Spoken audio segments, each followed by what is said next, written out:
Hi there, friends. It's Bill MacDonald, the reading and writing doctor here. And today I want to hopefully clear up a ton of confusion regarding what's considered short answer or short constructed response. Now, the key words are short because your answer has to be short. Constructed is because you have to make both the answer and the evidence from scratch. And the response means you actually have to answer it. So if you're all you're doing is teaching your kids to restate the prompt or restate the question or repeat the question when it's called short constructed response, then you're not really doing what they're asking your students to do. If you're explaining a short constructed response, you're not really teaching the kids what the rubric is asking them to do. The rubric clearly states all they need to do is respond to the prompt, to the question, hopefully in a complete sentence, and give evidence. So if you look at my hands here, if this is the topic, then I can say evidence plus answer equals a 2. Or I can say answer plus evidence equals 2. Whether your students give the answer first to the topic, the question, or whether they give the evidence, it doesn't really matter. But because we had so many students that have had so many gaps, I'm going to teach what I call the ER method for evidence response so that your students can have the maximum potential to get the maximum amount of points with the minimal amount of effort. Because all it says in the rubric, right underneath each response box for the scoring rubrics for short constructed short answer responses, is that each response only needs one or more pieces of evidence in order to qualify for a 2. So one or more pieces. That means I can take a word that I feel is part of the evidence that responds to the topic or a phrase and then turn that into a complete sentence. So what I've done is given you several options here. So I'm going to show it to you right now. And this is for those of you are who have gone to my training. I'm going to go to page 9 where the first short answer question is.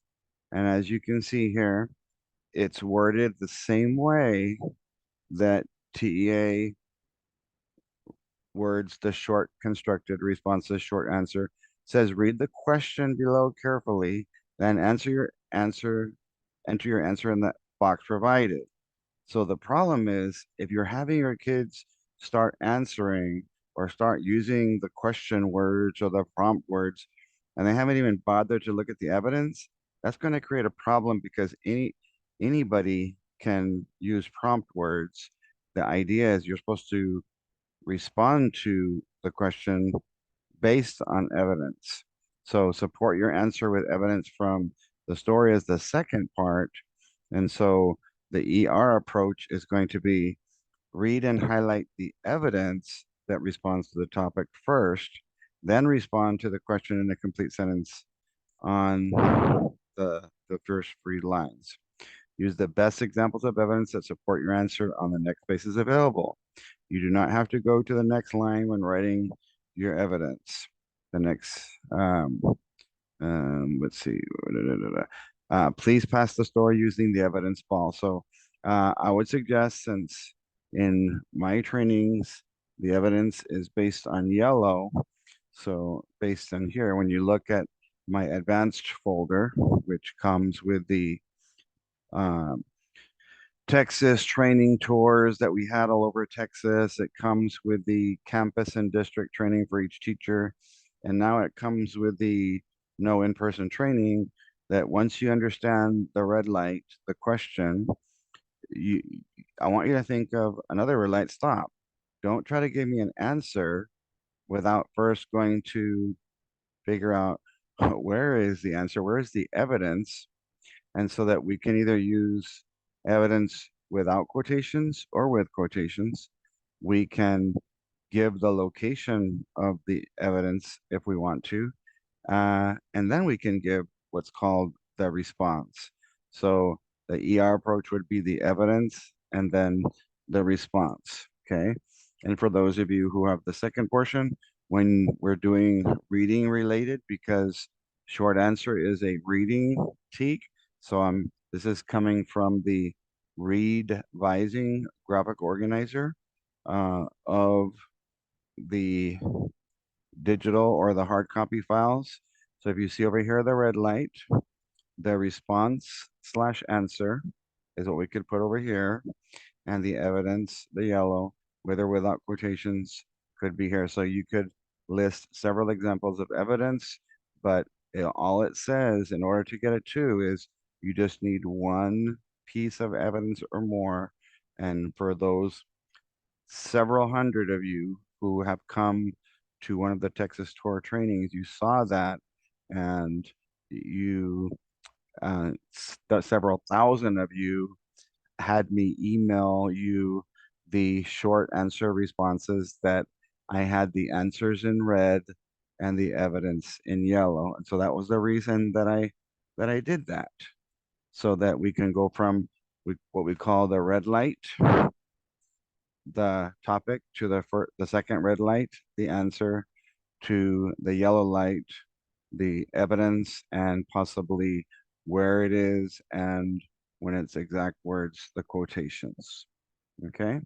So when we look at the question, what can you infer about how Jonathan feels at the beginning of the story based on paragraph one?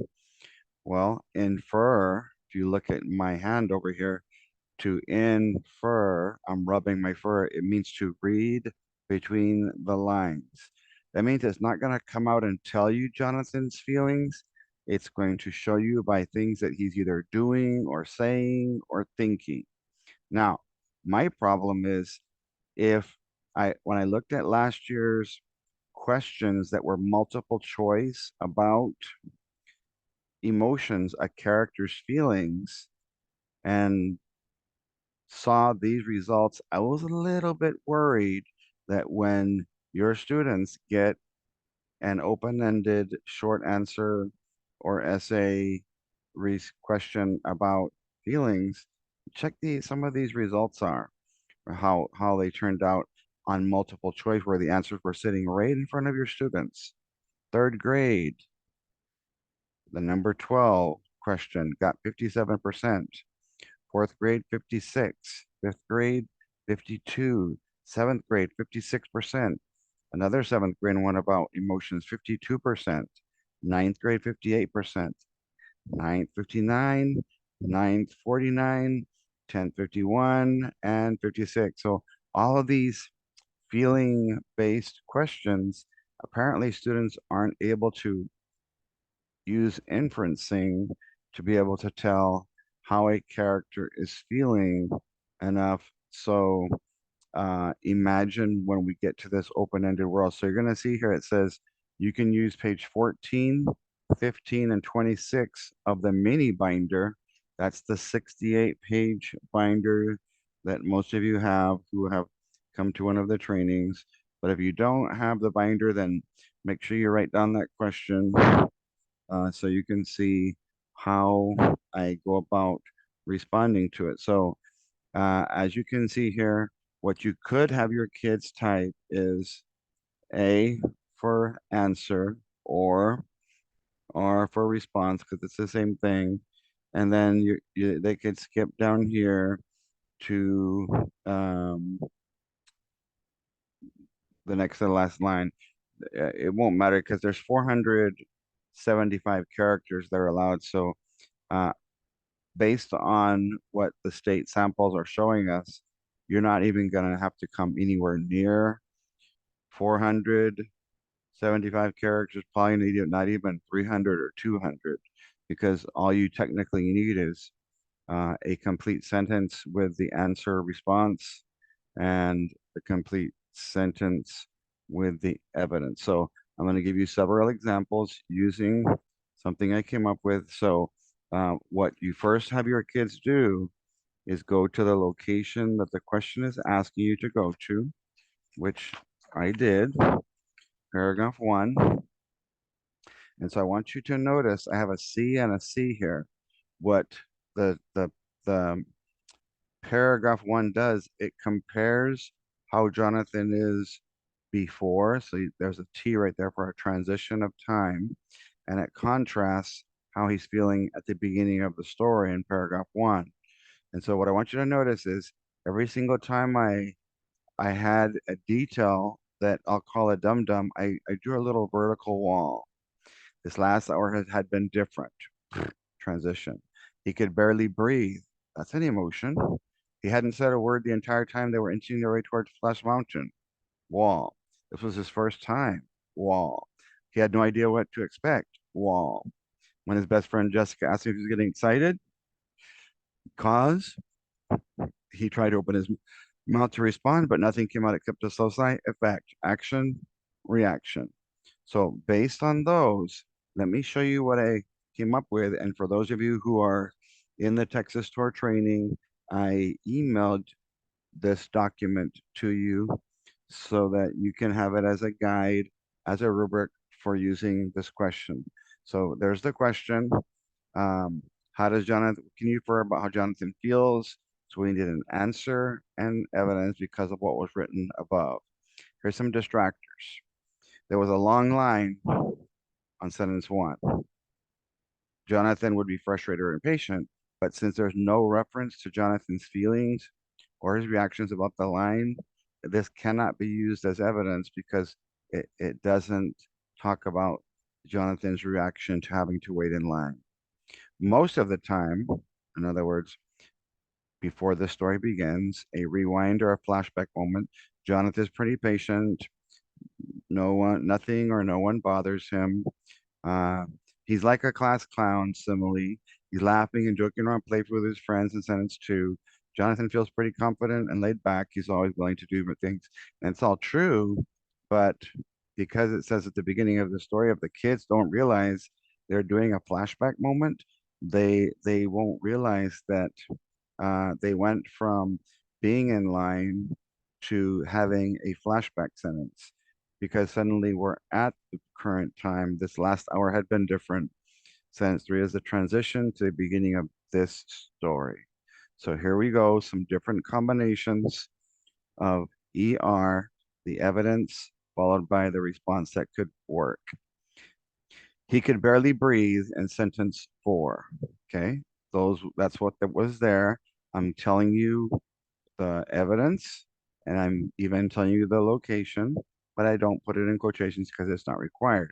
Response, well, based on that, how would he feel? Jonathan is feeling very panic stricken. And what you're going to teach your kids is if you can make a copy of the emotions pages, emotions scared is on page 15 of the mini binder. And so here's page 15. They're scared, and I color coded them to kind of make it look more interesting for your students. And so you can see there's panic stricken in the middle of the rest of the synonyms for scared. Okay. And so, yes, your students have a low vocabulary. So, yes, you need to build their vocabulary by allowing them access to synonyms to practice saying something besides scared or worried or one of the ones that we're going to use, surprised. There's so many synonyms, those should become off limits to many of your elementary students who you're going to teach to raise their vocabulary. Second possible choice. He hadn't said a word the entire time while they were waiting in line to get in on the ride in sentence 4. Again, I say the words, I say the location. So what would be the response? Jonathan is feeling bewildered about what is about to take place. Now, keep in mind that because this is a reading question, short answer, they cannot grade down in your conventions unless three I's take place. The response has to be I indecipherable, I illegible, or I incoherent in order to get a 0, and two different people would have to say that. So, as you can see, whether the student writes the evidence first or the response, it doesn't matter because several of the state samples that got twos had the evidence first. And so for kids who struggle, you can kind of guarantee just look for feeling related evidence, and then you can figure out based on my mini binder, what could you use? So Jonathan is feeling bewildered about what is about to take place. If you're not saying a word, a guy who never shuts up is not saying a word. That's from page 14 in the surprise section of the mini binder. There's surprised, and you can see bewildered. It's the third word on the list. Okay, let's go to the next example. This was his first time on this ride is mentioned in sentence 5. The evidence, the location, the response. First time. Since Jonathan never gone on this ride, he is on pins and needles. Okay. That's me kind of interpreting based on the first time that you do something, you're going to be uh, this idiom that is there for your middle to higher kids that can handle that. And on pins and needles would be uh, if you look there, it says it's coming from the uh, worried section. And so we'll look at the green words there uh, on pins and needles. Hopefully I didn't get it. Uh, there it is on pins and needles on that fourth line there. And again, your kids can use any of these, but you have to little by little teach them to make an effort to use them, and you can uh, help them tweak their wording to make sense and for the sentence to flow smoothly, because you only get good at what you practice. Our next evidence that we could possibly have used in sentence 5, he had no idea what to expect. So when you don't know what to expect, evidence, how could you possibly feel? Well, Jonathan's feeling very apprehensive about this ride because when you're apprehensive, you're thinking about it a lot. You don't know what to think, so you're worried about what's going to happen since you don't have any idea what is about to happen as it's mentioned. So emotions, worried 15 would be apprehensive, worried 15, apprehensive right there on that first line. Finally, there's only one more. When his best friend Jessica asked him if he was getting excited, quotes this time, in sentence 6 of paragraph 1, there's the location, there's the location. Continuing the quotation, he tried to open his mouth to respond, but nothing came out except a slow sigh, closing quotation. So, if nothing's coming out, if you can't even open your mouth, what does that mean? Perhaps Jonathan is completely frozen in fear to the point where he can't even think or speak. You could say Jonathan is fearful for your kids who are very low level. Jonathan is terrified. Jonathan is horrified. But what I'm trying to show you is how do you get your middle to higher kids to think, what other words can I use besides the ones that 100,000, 200,000, perhaps 300,000 other students are going to use so that my answer can look a little bit different and I'm still responding.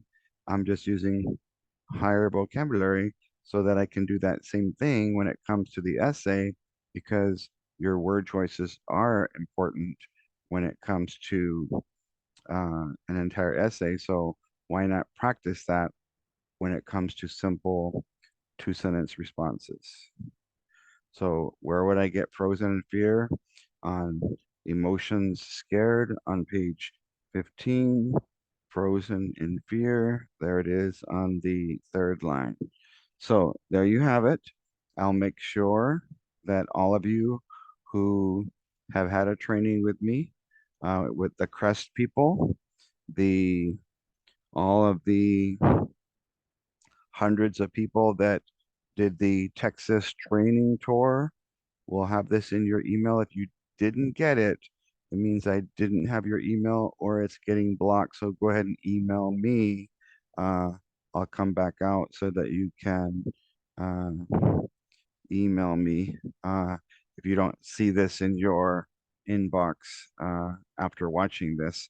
It means that some of your my emails to you are getting blocked or I don't have your email yet in my system, possibly because somebody else might have placed the order for you. So it's writing_doctor@yahoo.com. Several of you, probably about 50 to 100 or so, purchased the no in-person training. So some of you, I just sent out your materials today and you should have seen an email with the tracking number that you should get. Look, according to most of the tracking information, most of you are going to get them on Thursday, but usually what happens on USPS is they put the media mail with all the regular mail so you can get it, in a couple of days instead of 3 days. So for those of you who don't have the little mini binder or the folders, the graphic organizers, all these cool things that I'm using in my videos. I do have the no in-person training all the way up until the test.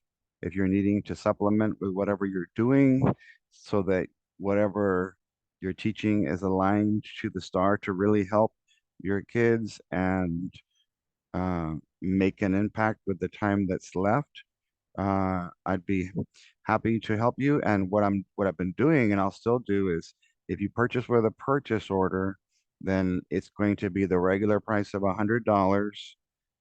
When you use a debit or credit card, it would be $90. I'll deduct $10. If I'm in the middle of a training, of course, I won't be able to do that. I'm doing it manually. I'm going back into the website and refunding you $10 because you're making that money available to me quicker so I can use it for other things, family and business related. And if you're those people who like to use PayPal, because that money becomes available right away, I actually give a $20 discount. And I do that because many of you who are buying these, hundreds of you, in fact, are telling me that you're purchasing them with your own money.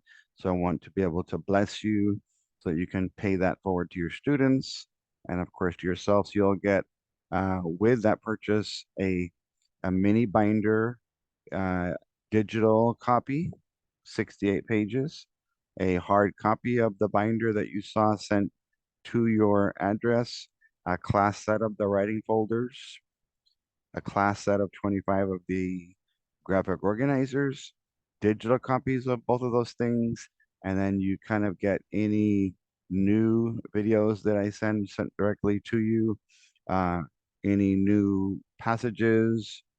You'll get the link to my Dear Doc binder, which allows you to practice full-length editing, revising, single sentence editing, revising, uh, run-ons and fragments that most of you don't practice because your posters don't talk about cups with two S's. They have cups with one S.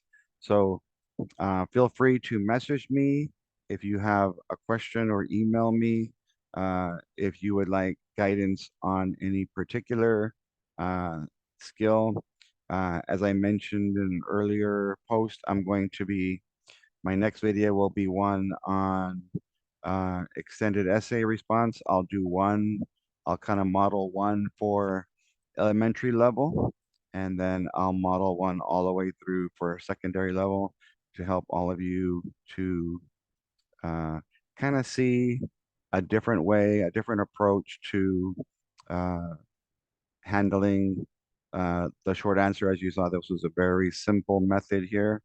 And I'm going to show you how to explain and explode your evidence in the body and to help you uh, guide your students in how many examples of evidence to use, how many body paragraphs you should have, whether or not we should be quoting the evidence or uh, stating its location, how important indenting is.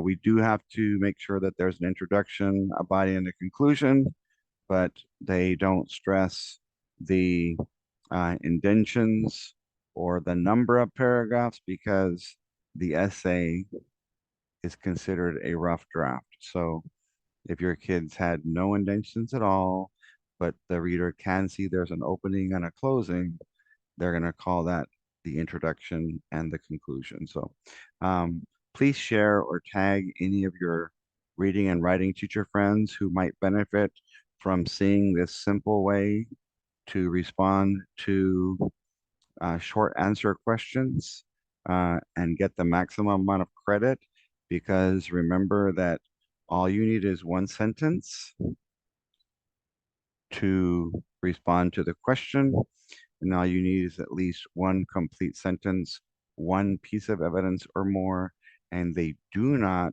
want your students to explain short answer.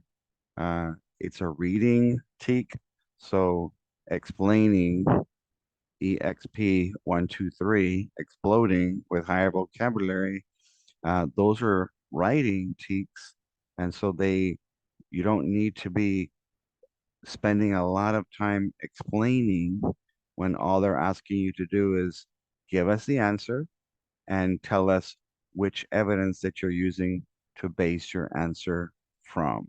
So goodbye, God bless, and we'll see you in our next video.